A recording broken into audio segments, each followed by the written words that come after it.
আজকের officer ক্যাডেটদের commission প্রাপ্তি উপলক্ষে আয়োজিত রাষ্ট্রপতি প্যারেডে উপস্থিত সকলকে জানাই আমার আন্তরিক শুভেচ্ছা ও অভিনন্দন। বক্তব্যের শুরুতে আমি গভীর শ্রদ্ধা জানাই মহান স্বাধীনতা যুদ্ধ, বাংলাদেশের সার্বভৌমত্ব রক্ষা ও আন্তর্জাতিক অঙ্গনে শান্তি প্রতিষ্ঠায় শাহাদাত বরণকারী বীর যোদ্ধাদের, যাদের সুমহান আত্মত্যাগ সবসময় আমাদের প্রেরণার উৎস হিসাবে কাজ করে যাচ্ছে।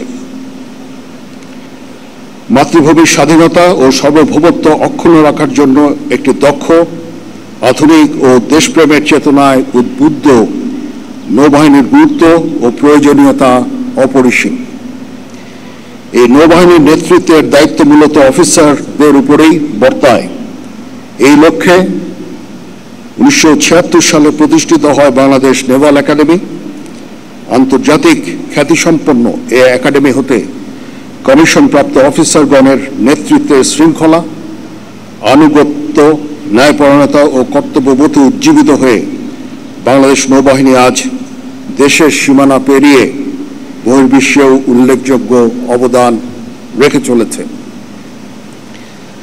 আজকের দিনটি সকলের জন্য আনন্দের দিন, কারণ বিএনএতে দীর্ঘ 3 বছরের কঠোর প্রশিক্ষণ শেষে আজ তোমরা বাংলাদেশ নৌবাহিনীতে কমিশন লাভ করতে যাচ্ছ।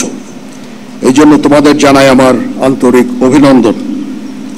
তোমাদের কাছে আমার প্রত্যাশা এই যে নেতৃত্বের সর্বোচ্চ গুণাবলী যেমন সততা, সত্যবাদিতা, কর্তব্যনিষ্ঠা ও কঠোর পরিশ্রম দ্বারা নৌবাহিনীর উপর অর্পিত সকল দায়িত্ব তোমরা আন্তরিকতার সাথে পালন করবে। তোমাদেরকে যে কোনো ধরনের চ্যালেঞ্জ গ্রহণের জন্য সবসময় প্রস্তুত থাকতে হবে। সামরিক চেতনা ও মূল্যবোধকে সমুন্নত রেখে এবং যে কোনো সিদ্ধান্ত গ্রহণের ক্ষেত্রে দেশপ্রেমকে সর্বোচ্চ গুরুত্ব দিতে হবে। তোমাদেরকে সাহসিকতার সাথে সকল পরিস্থিতি মোকাবেলা করতে হবে। তোমরা প্রতিনিয়ত নিজেদের সক্ষমতা বাড়াতে সর্বদা সচেষ্ট থাকবে। নৌবাহিনীর দীর্ঘদিনের ঐতিহ্য, রীতিনীতি, সুনিয়ন্ত্রিত জীবনযাপন পদ্ধতি মনে প্রাণে সর্বদা গ্রহণ করবে এবং নিজেদেরকে শারীরিক ও মানসিকভাবে সর্বদা প্রস্তুত রাখবে।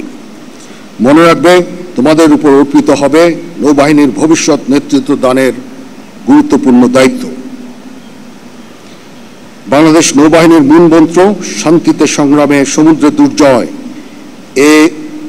এটাতে উজ্জীবিত হয়ে মাতৃভূমির স্বাধীনতা ও সার্বভৌমত্ব রক্ষা হবে তোমাদের জীবনের প্রথম এবং প্রধানতম ব্রত।